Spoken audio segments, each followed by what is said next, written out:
Bonjour, aujourd'hui nous allons voir comment changer le fil interne sur un air turbo. Donc le fil interne, le neuf qui se trouve ici. L'important c'est d'avoir trois clés.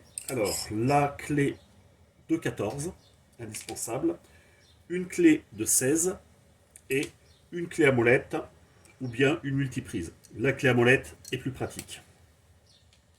Première opération, donc on vient dévisser le bocal que l'on met à côté pour ne pas être gêné. Ensuite, on vient prendre la clé de 16 pour dévisser le gros écrou qui se trouve ici, qui va nous permettre de défaire tout l'ensemble. Première partie à dévisser. Ensuite, la clé de 14 pour attaquer la deuxième partie qui correspond à l'écrou du fil interne que l'on va enlever. Voilà. Donc l'ancien fil. Et troisième opération, très importante, dévisser la partie métallique avec la clé à molette.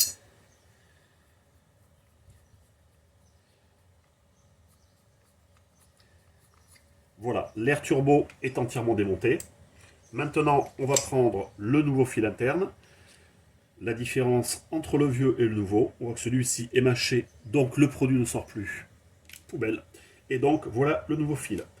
Première opération, on vient le remettre sur le pistolet. Donc, on le visse manuellement. On vient le serrer avec la clé de 14 que l'on a utilisée bien sûr pour le défaire. Voilà. Ensuite, on vient revisser la deuxième partie que l'on vient serrer avec la clé de 16.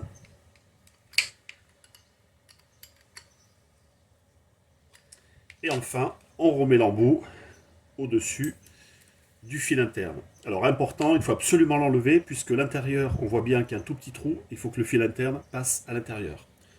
Donc on vient faire passer le fil interne et ensuite il suffit simplement de le revisser.